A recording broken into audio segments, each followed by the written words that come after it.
그래서 이번에는 좀 너무너무 쉽고 좀 무난한 내용을 같이 한번 살펴보도록 하겠습니다. 자, 지금 이 이슈는 사실 지금까지 흐름하고는 약간 좀 뜬금없고요. 오히려 좀 적절한 위치가 사실 따로 있는데 지금 너무 힘들어서, 여러분들도 힘들고 저도 힘들어서 그냥 잠깐 쉬어가는 페이지로 놨습니다. 자, 빈도를 우리가 시각화, 예를 들면 문서가 이렇게 막 있잖아요. 문서가 있으면은 여기에 나타난 주요 단어들이 있을 거잖아요.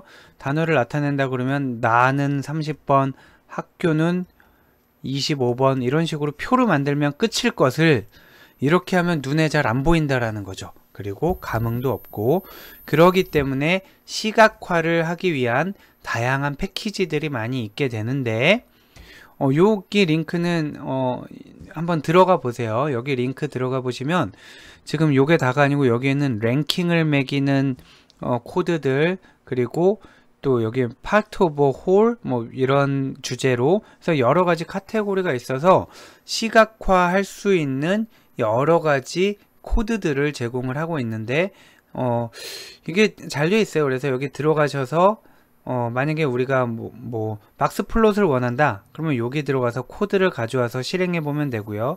워드 클라우드를 원한다, 아니면 뭐 방사용 그래프를 원한다 그러면은 요 코드를 그대로 가지고 와서 한번 파이썬에서 실행을 해 보시면 됩니다. 그런데 일반적으로는 워드 클라우드가 많이 사용되죠. 워드 클라우드는 너무 단순하긴 하지만 어떻게 보면 저희가 기술은 많이 발전하지만 딱 당장 초견으로 한번 딱 보고 알고 싶은 것들은 워드 클라우드에서 웬만한 건 알려지는 것 같아요. 그렇잖아요. 뭐 만약에 10만 건의 뉴스를 분석해서 가장 알고 싶은, 그래서 무슨 단어가 제일 많이 나와? 뭐 이런 거죠. 그리고 단어와 단어가 1, 2, 3, 4, 5, 6, 7, 8, 9, 10등까지 한번 보면은 대충 뭔 소린지 알겠다 뭐 이렇게 되는 거잖아요. 그래서 워드 클라우드가 가장 널리 사용되고 있습니다.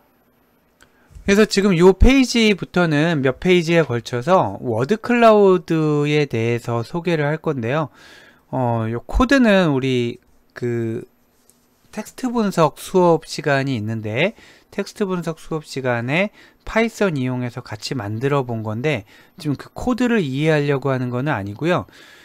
파라미터들이 어떤 것들이 있는지, 그래서 여러분들이 나중에 이제 직접 코딩을 하실 수도 있겠지만 다른 분한테 코드를 받아오시던가 아니면은 코딩을 잘 하시는 절친을 두실 수도 있는 거잖아요.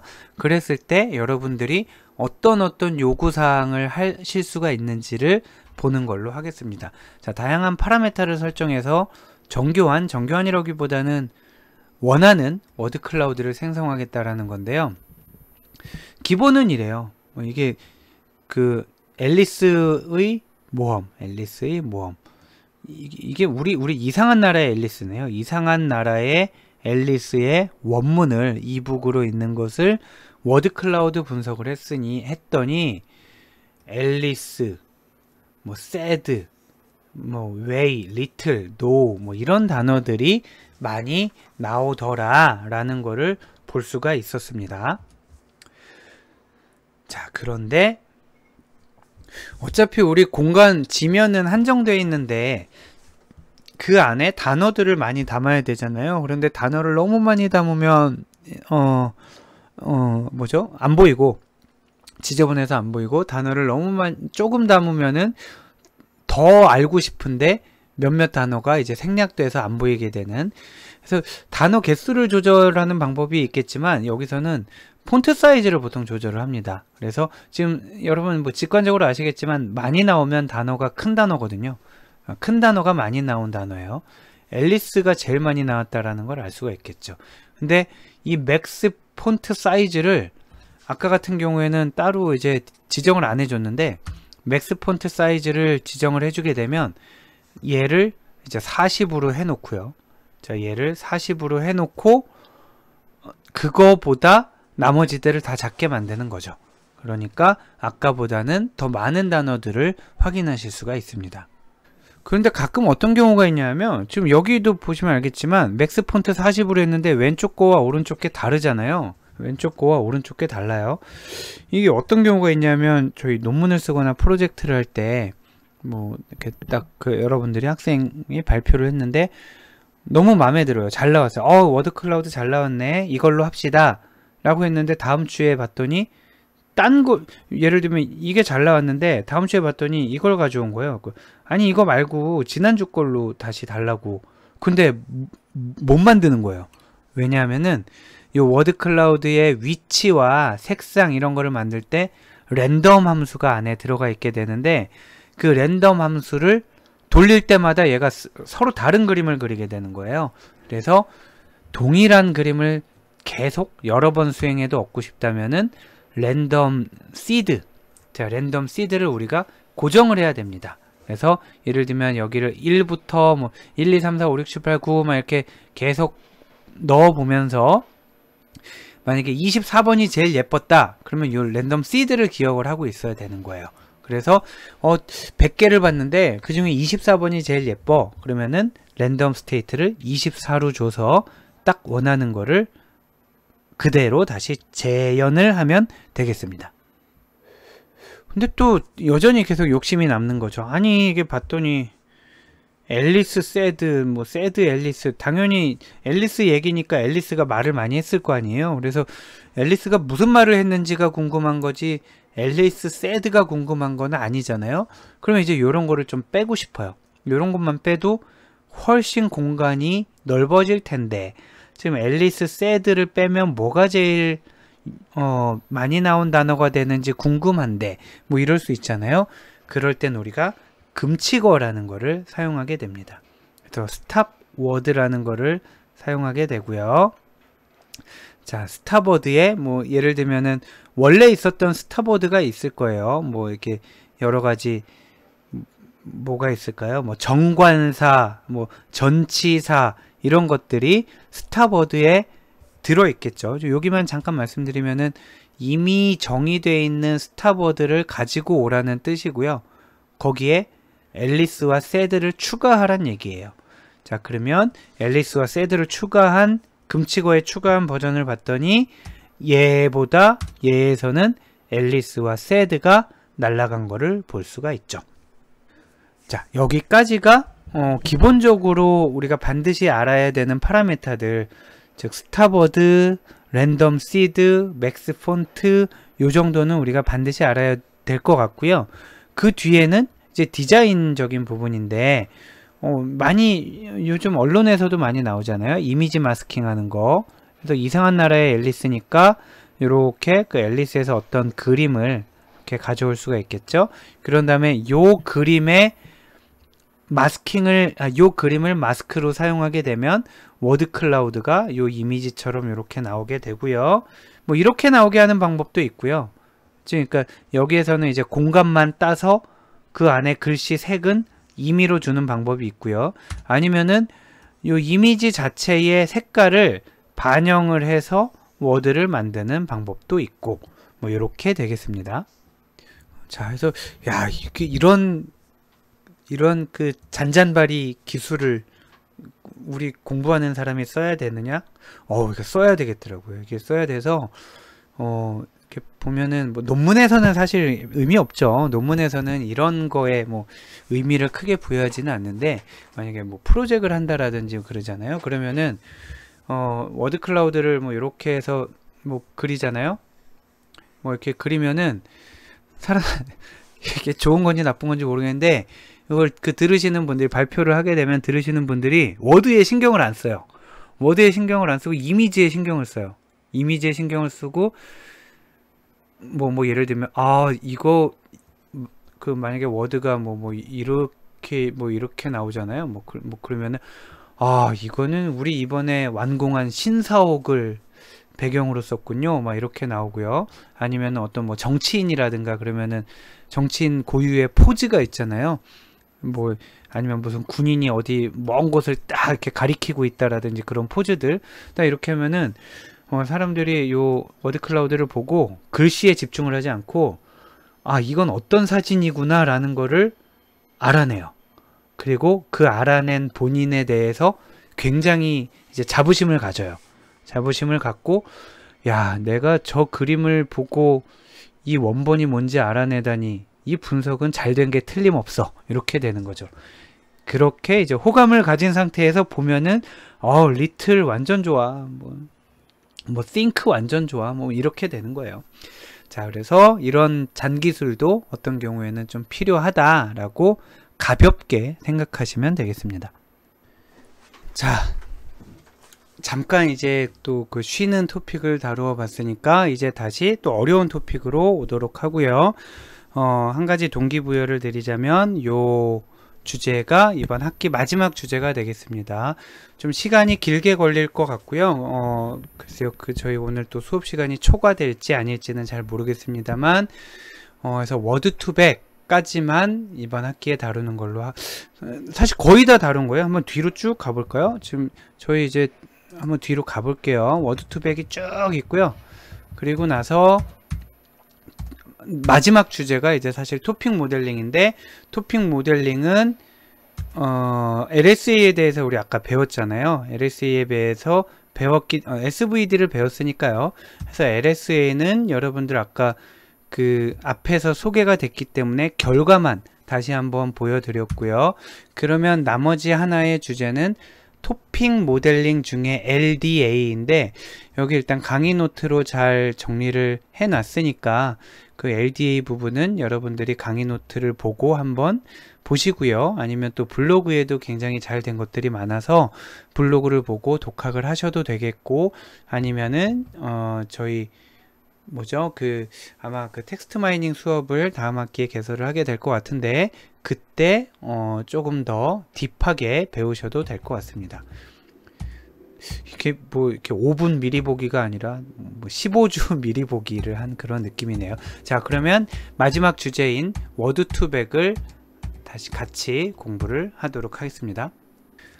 워드2백도 결국에는 임베딩 기법의 한 가지라고 볼 수 있겠습니다. 즉, 단어를 어떻게 벡터로 표현할 것인가. 굉장히 적나라한 이름이죠. 마치 빅데이터는 데이터가 많으면 빅데이터잖아요. 이것도 워드를 벡터로 만든다 라고 해서 워드2백이라는 이름이 붙었습니다. 어떤 장점을 가지고 있느냐. 자, 이게 지금 뭐 한계 이렇게 나온 건 뭐에 대한 한계냐 하면, 워드를 표현하기 위한, 즉 워드를 벡터로 나타내기 위한 여러 가지 기법들이 있는데, 걔네들 중에 우리가 배운 거는 지난 시간에 시서러스 활용하는 걸 배웠잖아요. 워드넷 배웠죠. 워드넷. 그리고 바로 전에 통계 기반 기법을 배웠잖아요. 이때 뭐 코퍼스라는 것도 배우고 코어커런스 배우고 뭐 이랬었잖아요. 얘네들의 한계가 있다라는 거예요. 그래서 추론 기반 기법이 필요하다라는 결론을 얻는 거예요. 자, 워드넷으로 대표되는 시서러스 한계가 있고요. 또 코어커런스 매트릭스를 이용하는, 혹은 닥텀 매트릭스를 이용하는 통계 기반 기법도 한계가 있고요. 그래서 추론 기반 기법이 필요한데, 요거의 대표가 워드2백이 되겠습니다. 어떤 한계가 있냐? 자, 시서러스는 한번 구축을 해두면, 얘네는 사실 이거 사람이 한 거기 때문에 정확합니다. 사람이 한 거라서 사람이 보기에 그럴싸해요.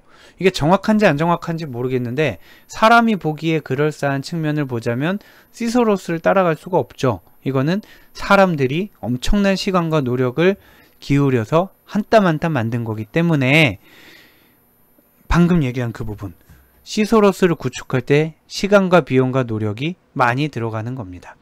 자, 이게 맞춤법이 이게 맞나요? 네, 방금 맞춤법을 바꿨습니다. 자, 다시 시서러스 구축을 할 때 비용이 많이 들기 때문에 한번 만들어 놓으면 계속 써야 되잖아요. 그러니까 새로 만든 단어 또는 의미가 변하는 단어, 지난번에 그때 플렉스 말씀을 드렸었나요? 아무튼 예전엔 이런 뜻으로 사용되었는데 지금은 다른 뜻으로 사용되는 단어들, 뭐 이런 단어들에 대응하기 어렵다라는 거죠. 그러니까 요즘 시대와는 좀 안 맞는다라고 할 수도 있겠어요. 물론 그래도 활용도가 여전히 높고 저희 연구실에서도 이 워드넷을 써서 연구를 하는 학생도 지금도 아주 좋은 결과를 내고 있습니다. 자, 그리고 문맥에 따른 단어의 미묘한 차이를 구분하기 어려움. 요게 항상 문제가 되는 게 동음, 이거는 이제 뒤에도 마찬가지예요. 동음 이의어, 동음 이의어를 우리가 호모님이라고 하죠. 그리고 이음 동의어, 시노님이라고 하죠. 아무튼 얘는 같은 단어인데 뜻이 다른 거예요. 같은 단어인데 뜻이 다른 거고, 얘네는 다른 단어인데 뜻이 같은 거예요. 그럼 다른 단어인데 뜻이 같은 게 뭐가 있을까요? 뭐가 있을까요? 다른 단어인데 뜻이 같은 거. 예를 들면 학생, 같은 단어는 아니지만 학생이라는 단어와 제자, 수강생 이런 게 있다라고 쳐봐요. 얘네 완전 다르잖아요. 음이 다르죠. 근데 비슷한 뜻으로 쓰일 수 있잖아요. 그러면 동의어 사전을 만들어 놓으면 돼요. 학생, 제자, 수강생은 모두 같은 뜻이고 얘네를 합쳐서 학생이라고 함 해서 얘네끼리 동의어로 지정을 하고 대표어를 선정을 해주면 끝납니다. 동음이의어가 문제예요. 동음이의어, 어드레스. 지난번에도 이 얘기가 나왔었죠. 어드레스. 얘가 주소인지 아니면 골프 클럽을 잡는 걸 얘기하는 건지 어디를 가리키는 걸 얘기하는 건지 연설을 하는 건지 이거 어렵단 말이에요. 그런데 어떤 뜻으로 쓰인 건지를 모르기 때문에 시서로스를 활용할 때에도 좀 한계가 있죠. 자, 통계 기반 기법도 한계가 있습니다. 전체 말뭉치에 대해서 행렬 연산을 수행해야 되잖아요. 예를 들면은 우리 어떻게 했었나요? 동시발생 행렬 이렇게 만들었죠. 단어 행렬을 만들었고요. 아니면은 문서 단어가 됐건 SVD 할 때는 단어 문서가 됐건 아무튼 단어가 됐건 문서 단어가 됐건 단어 문서가 됐건 이 매트릭스를 만들어야 되잖아요. 그런데 갑자기 이제 문서가 몇 개가 또 추가됐어요. 문서가 몇 개가 추가되든지 단어가 몇 개가 추가됐어요. 그러면 이 행렬 판이 바뀌는 거예요. 아까는 1000 곱하기 2000이었는데 단어가 몇 개 추가되든지 문서가 몇 개 추가돼서 1003 곱하기 2007 이런 행렬이 되는 거죠. 그러면 어떻게 돼요? SVD 다시 계산해야 돼요. SVD 계산하려면은 아까 그 행렬을 뭐 곱하기 뭐 이렇게 행렬 3개로 쪼개야 되잖아요. 그러니까 하나라도 추가가 되면 이 계산을 다시 해야 되는 거죠. 자, 그래서 거대 행렬에 SVD를 적용하는 현실적 어려움이 있고 새로운 단어가 추가됐을 때 전체 계산 다시 수행해야 된다는 점, 새로운 문서가 추가돼도 전체 계산 다시 해야 한다는 점, 그리고 어휘 간의 유사성은 계산할 수 있지만 그 외의 계산은 어려움. 세상에 어휘 간 유사성이면 됐지 그 외의 계산이 뭐야? 이건 다분히 워드2백에 초점을 둔 멘트입니다. 자, 워드2백은 어휘 간 유사성뿐만 아니라 유추라는 거를 할 수가 있게 돼서 통계 기반은 유추 못하지?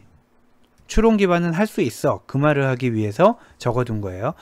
그래서 이제 새로운 방법이 없을까? 라고 하다가 추론 기반 기법에 대한 관심이 높아진 거죠. 자, 이제 본론으로 들어가서 워드2백의 기본 그 흐름에 대해서 다시 살펴보면 추론 기반 기법이라는 거는 기본적으로는 신경망 기법입니다. 그러니까 여러분이 우리 뉴럴 네트워크 그때 클래시피케이션과 따로 떼어서 배울 정도로 뉴럴 네트워크에 대해서 시간을 들여서 배웠잖아요. 혹시 여러분들 신경망 이거 내가 아는데 어디서 배웠더라? 그 이번 학기에 배우신 겁니다. 자, 이번 학기에 배우신 그 신경망을 이용해서 워드2백이 돌아가게 되는데, 자, 한 번에 소량의 미니 배치라는 것도 우리 배웠었죠. 에포크라는 것도 배웠고요. 미니 배치라는 것도 배웠죠. 미니 배치는 한 번에 돌아가는 데이터의 수라고 말씀을 드렸고, 자, 면 묶음에 대해서 학습을 수행하고 학습을 반복하면서 가중치를 갱신하는, 요거 이제 신경망 얘기죠. 이거 지금 워드2백 얘기가 아니라 신경망이 이렇게 한다라는 거예요. 신경망에서 이렇게 학습을 하면 그 다음에 추론을 하잖아요. 마찬가지로 지금 우리 단어를 벡터로 나타낼 때도 신경망을 이용해서 학습을 하고 추론을 하겠다라는 얘기죠. 그래서 학습을 하고 추론을 하는 거를 단어에도 사용하겠다, 이런 뜻입니다. 사용하는 데이터, 한 번에 사용하는 데이터의 양측면에서 좀 달라요. 무슨 얘기냐면 우리 아까 배운 SVD 있잖아요. 그 통계 기반 방법. 얘는 전체 데이터를 필요로 하는 거죠. 그래서 이만한 행렬이 나오죠. 너무 큰데? 그래서 축소. 이렇게 하는 거잖아요. 이만한 걸 해야 되니까 너무 커서 축소하는 게 SVD인데, 아이씨, 여기 문서 2개 추가됐대. 30년치 분석했는데 이번 달 게 새로 나왔대. 그러면 또 이만한 걸 다시 축소. 이렇게 돼야 되는 거고요. 추론 기반 기법은 미니 배치를 이용하기 때문에 처음에 이렇게 돌리고, 그 다음 이렇게 돌리고, 이렇게 돌리고, 거기까지만 해도 일단 가중치가 점점점 갱신돼서 모델은 나온 거예요. 만약에 이렇게 생각해 보세요. 요만큼 돌리고 요만큼, 원래 계획은 이렇게 해서 1000번을 돌린 다음에 새로운 데이터가 들어오면 추론을 하려고 그랬어요. 그런데 만약에 이렇게 한 4번 돌렸는데 그때 모델에 갑자기 누가 야 급하니까 이거부터 추론해봐.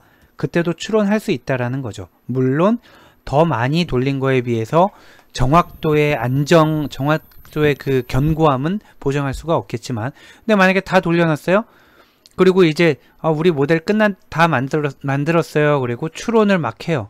요거는 뭐 하고 있었는데 이번 달 게 새로 추가됐으니까 요것도 한번 해줘요. 그러면은 이미 학습한 가중치가 있으니까 주세요 하고 그거에 대해서 한두 번만 더 돌리면 된다라는 겁니다. 자, 그 차이가 있어요. 통계 기반은 원샷으로 한꺼번에 돌아가야 되기 때문에 조금만 들어와도 다시 해야 되는 거고요. 추론 기반은 원래도 미니 배치로 나누어 들어가기 때문에 새로운 데이터가 오면 미니 배치 하나 더 늘어났군 이라고 생각하면 된다라는 겁니다.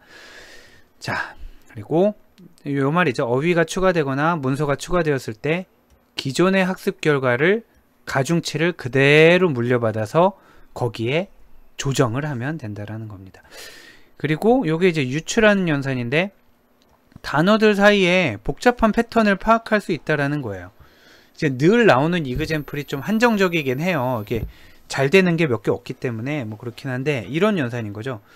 king 빼기 man 더하기 woman은 이렇게 물음표로 하면 queen이라는 이런 연산이 나온다라는 거예요. 근데 이렇게 하니까 좀 잘 모르겠는데 보통 원래 이렇게 되죠. man 대 woman은 king 대 무엇일까? 요런 유추를 할 수 있다라는 거예요. 그럼 man과 woman과의 관계는 king과 뭐와의 관계지? 뭐 이런 식으로 해서 이건 퀸이다 라는 답이 나오면 우와 하고 놀라게 되는 이런 것도 워드2백으로 할 수 있다라는 얘기입니다. 자, 그렇다고 통계 기반 기법이 추론 기반 기법보다 무조건 뭐 나쁘다던가 뭐 그렇지는 않고요. 요 두 기법의 장단점을 명확히 알고 있어야 할 것 같은데, 자, 다시 한번 다분히 지금 여긴 통계 기반 기법의 한계 위주로 나와 있습니다. 추론 기반 기법을 소개하는 자리니까요. 통계 기반 기법은 말뭉치 전체에 대해 학습을 하기 때문에 새로운 게 추가되면은 전체를 다시 수행해야 된다 라고 아까 말씀드렸잖아요. 그래서 우리 이제 토픽 모델링을 다루지는 않겠지만 한 가지 미리 말씀드릴 거는, 미리가 아니고 간단히 말씀드릴 거는, 토픽 모델링 아까 LSA가 있고 LDA가 있다고 그랬잖아요. 얘는 토픽을 한번 계산하고 나면 문서가 새로 추가되더라도 그 문서에 대해서 토픽을 다시 뽑아낼 수가 있어요. 얘는 새로 문서가 들어오게 되면은 토픽 모델링을 처음부터 다시 해야 돼요. 그래서 물론 이제 응용을 좀 하는 방법도 있지만, 그래서 만약에 우리가 뭐 1000만 건의 자료를 이용해서 토픽을 뽑아냈어요. 근데 갑자기 다음 달에 100개가 들어왔어요.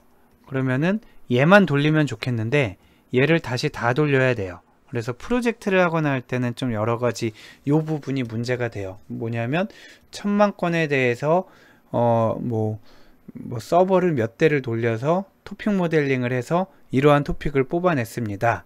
그러면은 뭐 예를 들어 신문사였다 그러면 그러면 앞으로도 계속 쓸 수 있는 거예요. 그러면 지금 것까지만 되고요. 앞으로 들어오려면 다시 프로젝트 해야 돼요. 그러면 누가 쓰겠어요? 근데 얘 같은 경우는 1000만 건에 대해서 뭐 10대의 서버를 돌려서 토픽을 뽑아냈습니다. 그러면 그래요? 그러면 우리 새로 나오는 기사들 쓸 수 있는 거예요. 그러면 그거는 요 토픽을 적용만 하면 됩니다. 요건 된다라는 거예요. 근데 또 일각에서는 특히 이제 세스 같은 경우에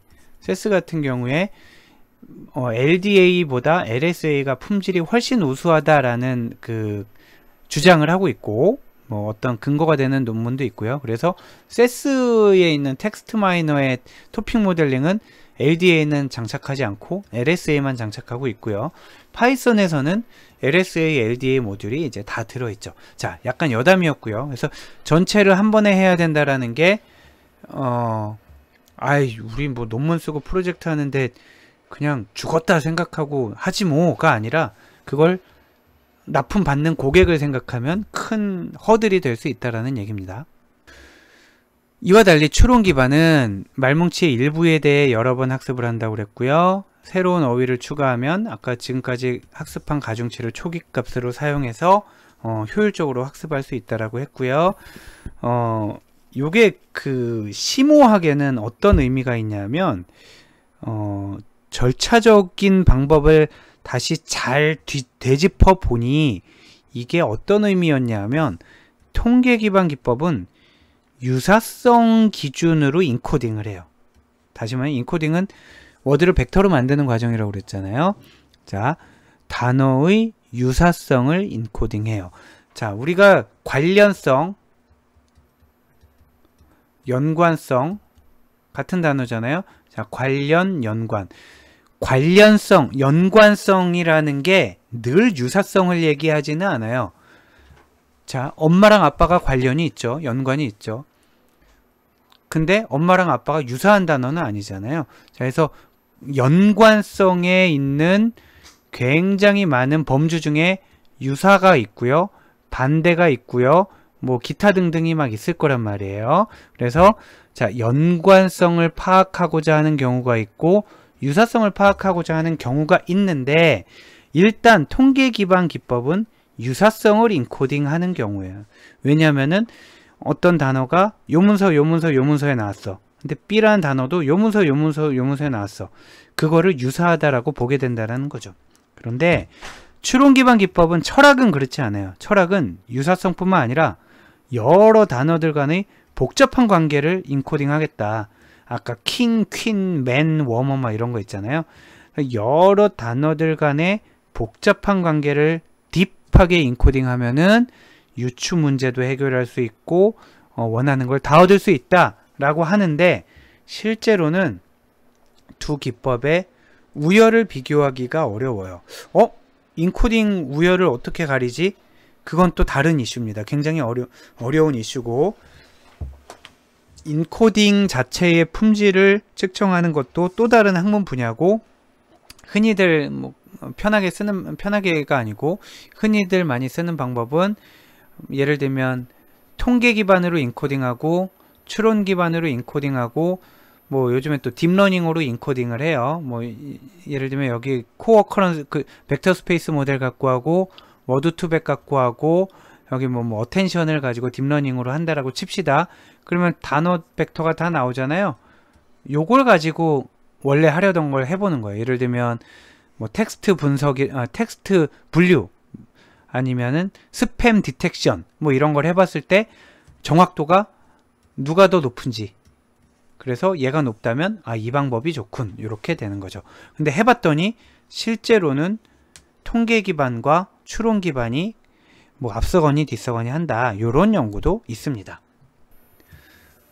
자, 지금 계속 돌고 있는데 주변을 빙빙 돌고 있는데 조금만 더 돌아볼게요.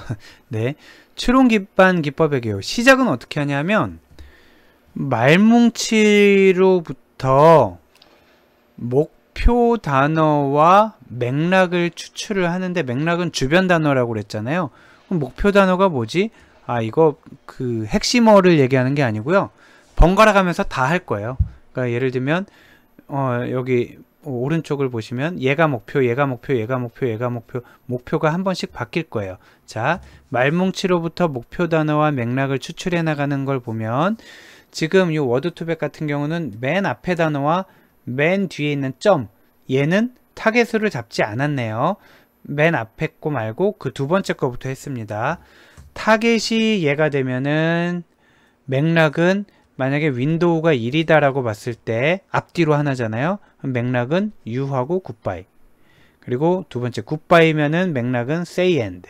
end일 때는 굿바이랑 I. 이런 식으로 되는 거죠. 그러면 우리는 이러한 말뭉치, 사실은 이게 하나의 단어잖아요. 하나의 문장이잖아요. 자, 요 하나의 문장으로부터 맥락 타깃, 맥락 타깃, 맥락 타깃, 이러한 입력 타겟, 입력 타겟, 이런 데이터를 얻게 된 거예요. 신경망에 들어갈. 자, 다시 요렇게 하나의 문장이 있잖아요. 요렇게 하나의 문장으로부터 입력과 타겟이 되는 둘, 셋, 넷, 다 7개의 데이터를 구한 게 되는 거죠.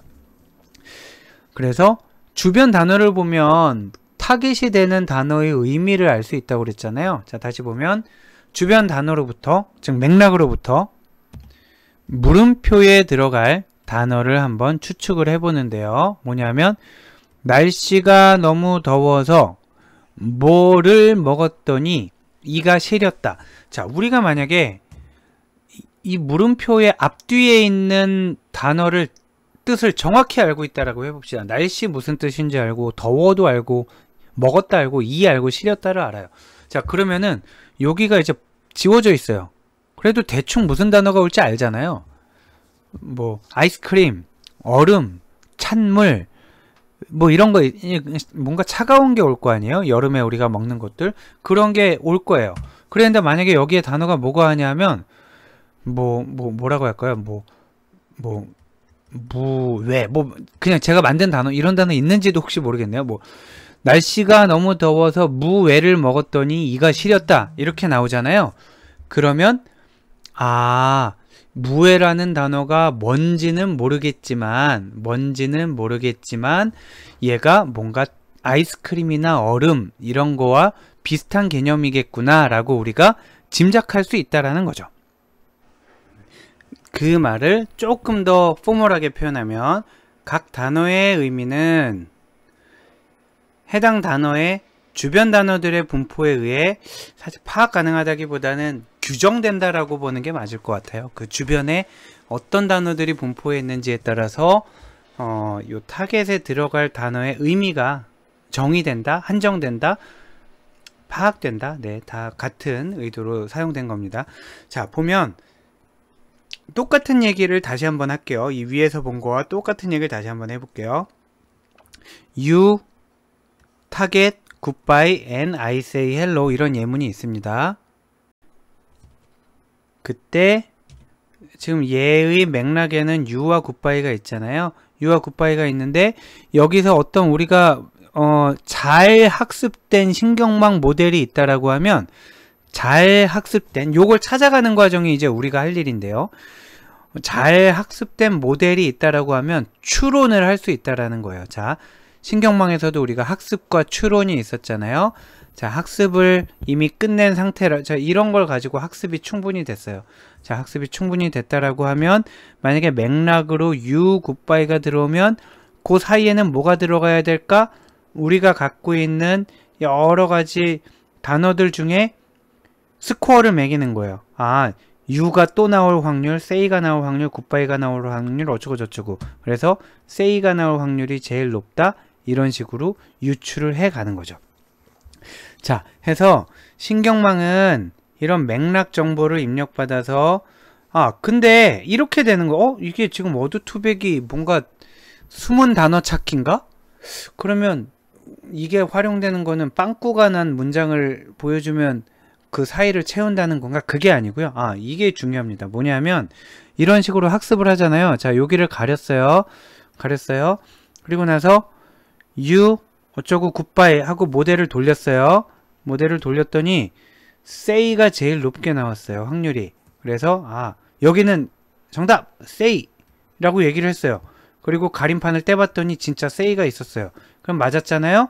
그러면은 손실함수가 작아요. 자, 근데 봤더니 요 모델을 지금 아까 제가 말을 잘못했는데 잘 학습된 모델이 아니라 학습하는 과정이라고 이해하는 게 도움이 될 것 같아요. 만약에 여기 모델을 넣었더니 정답 say 하고 나왔어요. 그래서 짜잔 하고 오픈을 해봤더니 뭐가 있을까요? 좀 전혀 다른 뜻을 찾고 싶은데 안 떠올라서 ask를 했다라고 합시다. You ask goodbye 이렇게 나왔다라고 칩시다. 그러면 다르잖아요. 더 다른 걸 하고 싶었는데 자 다르잖아요. 그러면 손실이 있게 되는 거죠. 손실이 있게 되면은 가중치가 달라지고 다시 학습, 다시 학습, 다시 학습.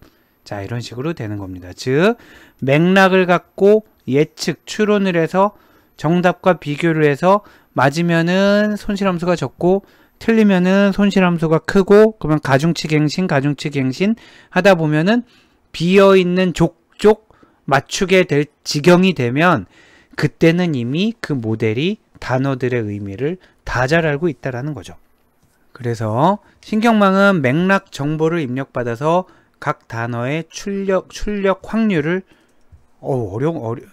출력 확률을 출력하고요.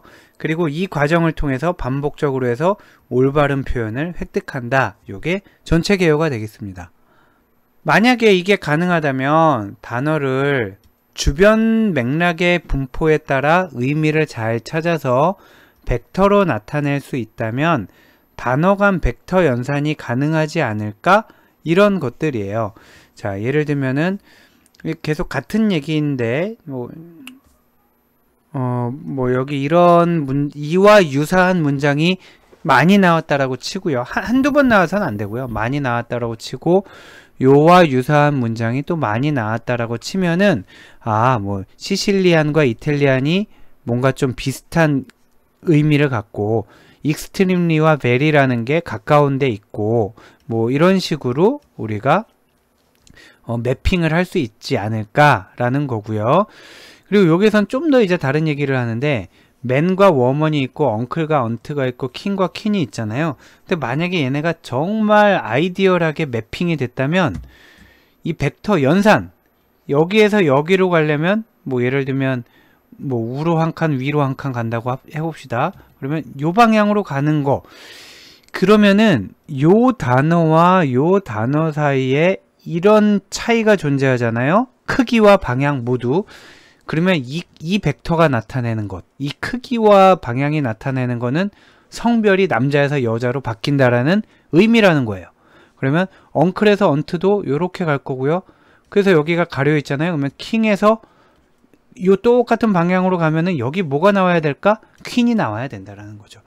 그러면은 그 암수가 없는 건 어떻게 하냐? 컴퓨터라는 게 있다. 컴퓨터가 있다. 여기에서 이렇게 가면 어떡하냐? 여기는 아무것도 없어야 되겠죠.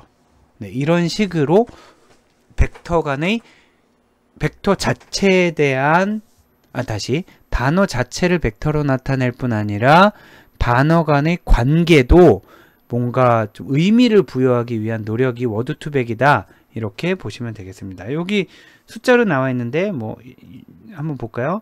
맨이 1,3, 워먼이 2,4 이렇게 있을 때 맨에서 워먼을 빼고 퀸을 더하면 아마 2,1이 나오겠죠. 요거에서 요거를 빼고 요거를 더하면 아마 얘가 나온다. 근데 이렇게 정확하게 떨어지진 않을 거고요. 실제로는 이렇게 만약에 킹이 만약에 2,1이었는데 어떤 계산을 했더니 1.9,1.1이었다. 그러면 이 점과 가장 가까이 있는 점을 찾아서 답을 하는 이런 식으로 동작을 하게 됩니다. 자, 워드2백에 들어가기 전에 그 인코딩 방법에 대해서 조금 더 알아야 되는데, 인코딩이라는 거는 코드를 만드는 거를 인코딩이라고 한다고 했었잖아요.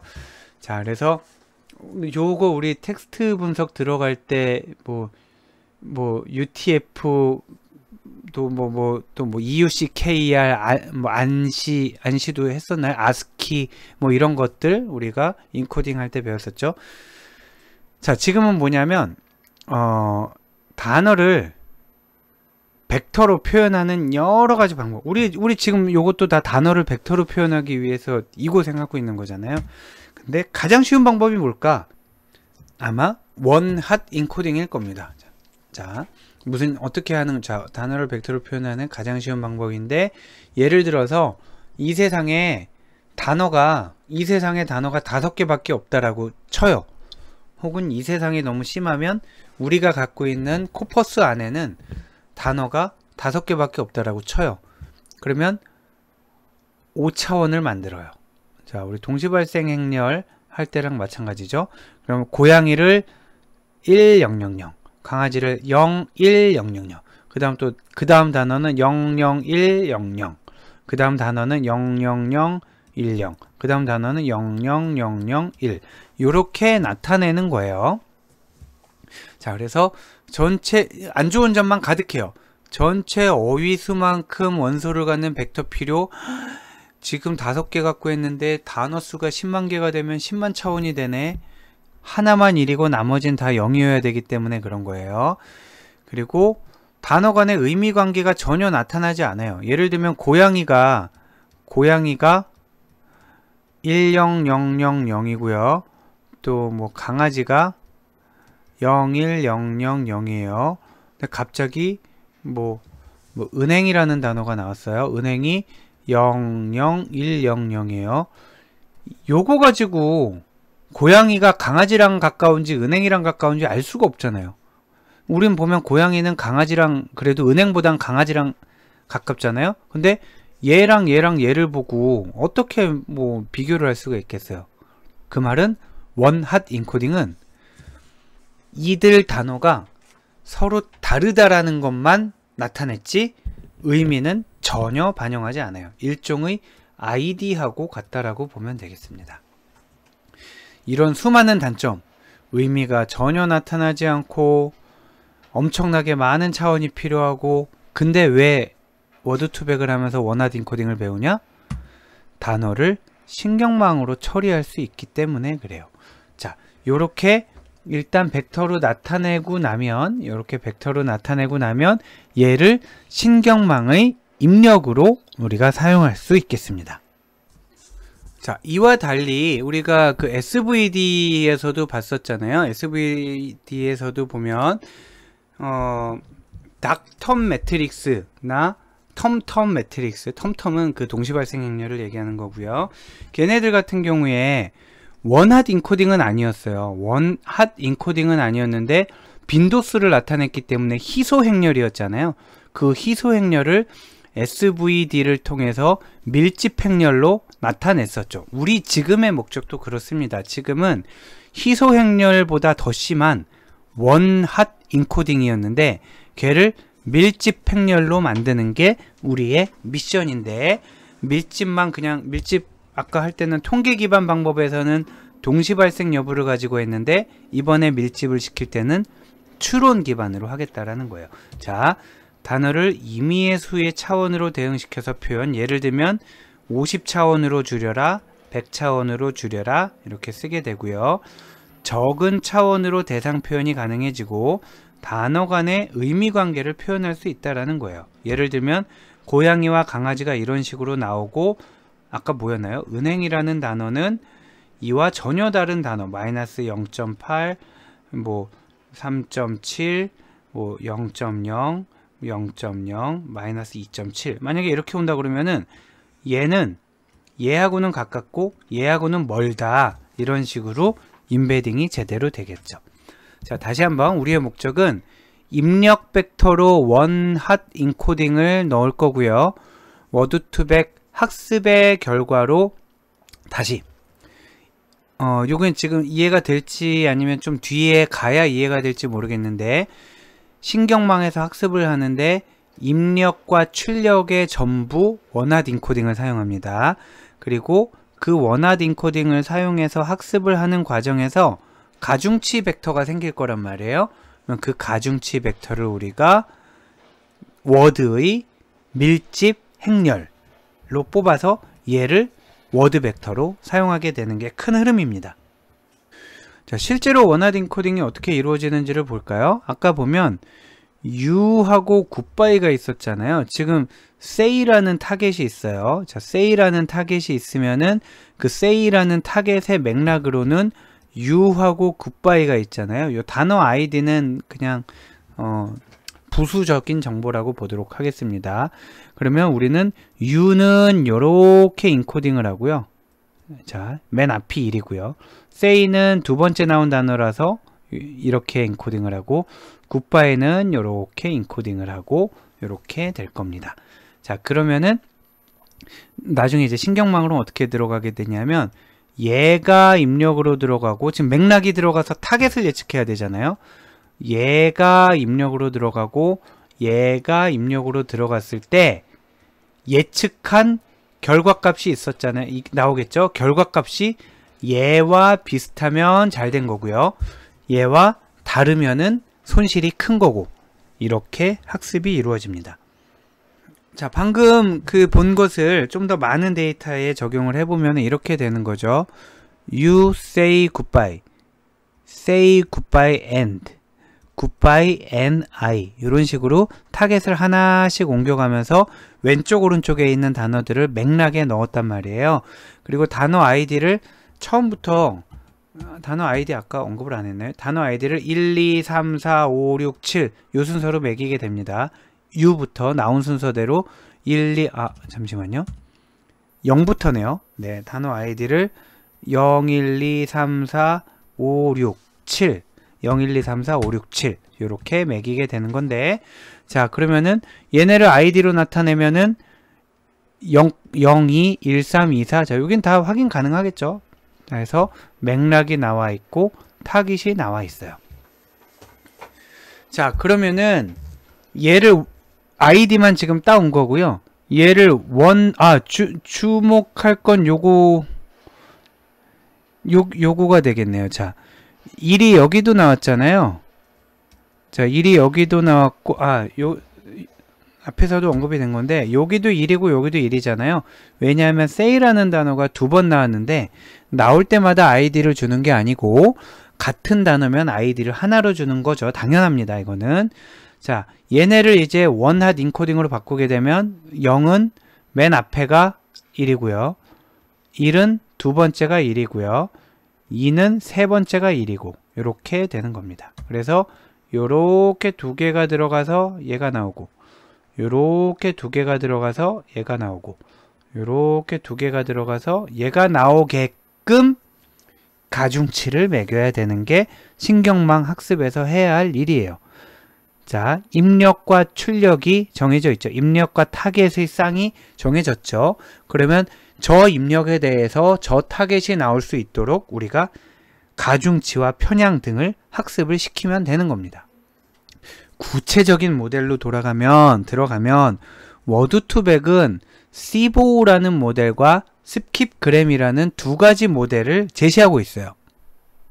그 두 가지는 약간 다른데, 일단 뭐 스킵그램이 더 좋다 이런 분석도 있고요. 근데 개념적으로 볼 때 시보가 훨씬 더 직관적으로 이해하기 좋기 때문에 시보를 먼저 설명을 하는 게 좋습니다. 자, 시보 모델은 맥락으로부터 타겟을 예측하는 거라고 했죠. 자, 맥락으로부터 타겟을 예측하는, 추론하는 그런 신경망입니다. 아까 같은 경우에 U, 굿바이를 가지고 say를 예측하는 이런 경우라고 보면 되겠죠. 만약에 윈도우 크기가 1이라면 맥락은 좌우로 하나씩 해서 2가 될 거잖아요. 만약에 맥락의 단어 수가 2인 경우라면은 타겟 단어의 앞에 나온 거 하나, 만약에 U라면 여기가 까매지겠죠. 그리고 타겟 단어의 뒤에 나온 거 하나, 요렇게 될 겁니다. 자, 요렇게 그리고 걔를 가지고 얘를 예측하는 요런 모델이 될 거예요. 자, 그러면 결론부터 얘기를 하면은, 얘를 예측하는 과정에서 여기가 계속 가중치들이 바뀔 거 아니에요. 우리 뉴럴 네트워크 할 때 봤듯이 얘도 처음엔 랜덤하게 숫자가 들어가겠죠. 그리고 얘도 랜덤하게 숫자가 들어갈 거예요. 근데 처음에는 랜덤하게 들어갔기 때문에 추론을 하면은 정답과 차이가 크겠죠. 정답과 차이가 크기 때문에 손실이 커서 페널티가 크면 다시 업데이트 되는 부분도 커지고 갱신 이렇게 되겠죠. 그러다 보면 학습이 만약에 제대로 이루어지고 있다면 뒤로 갈수록 요 가중치가 이 학습에 최적화되게끔 가중치가 매겨질 거고요. 그러면 만약에 이게 여러 바퀴를 돌아서 손실함수가 작아진다. 그러면은 이제 모델이 안정화된 거죠. 그때 우리는 얘를 끄집어내서 얘를 워드 벡터라고 쓰게 되는 겁니다. 워드 벡터라고 쓰게 되는 겁니다. 예를 들면 지금 우리 단어가 총 우리가 갖고 있는 단어 사전에는 7개가 있잖아요. 단어가 이렇게 7개가 있어요. 그런데 은닉층을 우리가 만약에 3차원으로 하기로 했잖아요. 이거는 우리 정하기 나름이에요. 보통은 100차원을 많이 씁니다. 그 워드 투백 할 때는. 은닉층을 만약에 5차원, 3차원, 100차원 이렇게 할 수 있는데 만약에 3차원을 했잖아요. 그러면은 지금 여기 단어 벡터가 그 원핫 인코딩으로 7칸짜리가 들어오기 때문에 W 인풋 가중치는 7 곱하기 3이 돼야 됩니다. 7 곱하기 3이 돼야 됩니다. 그래서 지금 여기 그림은 이렇게 그려 있지만 사실은 워드 벡터는 이렇게 되어 있단 말이에요. 자, 다시 얘는 이렇게 되어 있습니다. 여기가 7이고요. 그리고 W2는 7 곱하기 3 이렇게 되어 있어요. 그래서 얘하고 짝이 맞아야 되는 거죠. 그리고 요 3은 요 은닉층의 수입니다. 은닉층이 4였으면 얘가 4야 돼요. 4여야 돼요. 자, 중요한 거는 우리가 결국 단어를 몇 차원으로 인베딩 할 거냐가 은닉층의 노드의 수가 되는 겁니다. 자, 우리가 은닉층을 3을 놓기로 했다. 그러면은 그땐 우리는 각 단어를 3차원으로 표현하겠다라는 얘기예요. 그리고 미리 말씀을 드리면 얘도 학습이 되지만 얘도 학습이 됩니다. 그래서 둘 중에 아무거나 써도 상관은 없어요. 둘 중에 아무거나 워드 벡터로 써도 상관이 없는데 일반적으로는 앞에 게 더 잘 맞는다라고 하고요. 좀 애매합니다만 앞에 게 좋다라는 얘기도 하고요. 만약에 학습이 정말 정교하고 충분하게 제대로 이루어졌다고 하면 얘와 얘는 큰 차이 없이 유사할 것으로 되어 있고요. 그리고 만약에 어떤 경우에는 W인과 Wout의 평균을 사용하는 경우도 있고요. 다양하게 있습니다만 일반적으로는 얘를 워드 벡터로 사용합니다. 자, 앞에서 나온 얘기들 설명을 추가적으로 조금 더 할게요. 입력층이 여러 개이면 은닉층의 뉴런은 전체의 평균을 사용한다. 이 얘기가 뭐냐면은 원래 우리 신경망 할 때 얘와 얘를 곱해서 1위로 전달이 되는 거잖아요. 신경망 우리 배운 지 오래돼서 또 좀 기억이 가물가물하신 분은 예전 강의를 잠깐 다시 다녀오셔도 좋을 것 같습니다. 자, 입력과 웨이트를 곱해서 은닉층이 계산이 되는 건데 지금 얘하고 얘는 동일한 거예요. 근데 지금 입력이 2개니까 얘하고 얘도 곱하고 얘하고 얘도 곱하면 2개가 나오잖아요. 이렇게 여기서도 은닉층 하나가 나오고 여기서도 은닉층 하나가 나오잖아요. 2개가 나왔으니까 얘네 둘의 평균을 구해서 얘를 사용한다. 이 뜻이 되겠습니다. 자, 첫 번째 입력층에 대해서 계산돼서 나온 값과 두 번째 은닉층으로 계산돼 나온 값의 평균을 구해서 은닉층을 만들면 되고요. 가중치 행렬, 학습이 끝나고 나면 Win을 주로 많이 쓴다고 했죠. 그게 단어의 분산 표현을 나타내는 거고 학습이 1번, 2번, 3번 진행될수록 단어의 의미를 정확히 반영하게 되고요. 입력층의 뉴런 수보다 은닉층의 뉴런 수. 자, 입력층에서는 지금 뉴런이 7개가 있잖아요. 뉴런이 아까 그리고 얘가 사실은 가로로 놓은 행벡터라고 했잖아요. 자, 첫 번째 단어가 들어올 때 뭐 예를 들면 10000000 왜 이렇게 되냐면 얘네들이 우리가 가지고 있는 사전에 있는 단어의 수라고 그랬잖아요. 입력층의 뉴런은 7개인데 지금 은닉층은 3개잖아요. 그러면은 7차원이 3차원으로 축소가 되는 겁니다. 차원 축소가 이루어지죠. 그리고 만약 일반적으로는 이 정도가 아니고요. 1000만 어휘가 한 100차원 요렇게 줄어들게 되는 거죠. 이 어휘는 글쎄요. 1000만이 많은 건지 적은 건지 감이 없네요. 자, 이제 굉장히 많은 수의 어휘를 일반적으로는 50차원이나 1000차원으로 축소를 하게 됩니다. 자, 그래서 입력층의 뉴런 수보다 은닉층의 뉴런 수가 적은 게 핵심이고요. 은닉층은 단어를 간결하게 표현한 밀집 벡터. 자, 얘는 희소 벡터일 뿐만 아니라 원핫 인코딩된 원핫 벡터이잖아요. 자, 희소 벡터는 대부분이 0이고 아주 일부만 1인 건데 아주 일부만. 근데 원핫 벡터는 하나만 뜨거운 거잖아요. 나머진 차갑고. 그러니까 1이 하나, 나머지 다 0. 이렇게 되는 거니까 희소 벡터의 더 특수한 경우가 원핫 벡터인 거죠.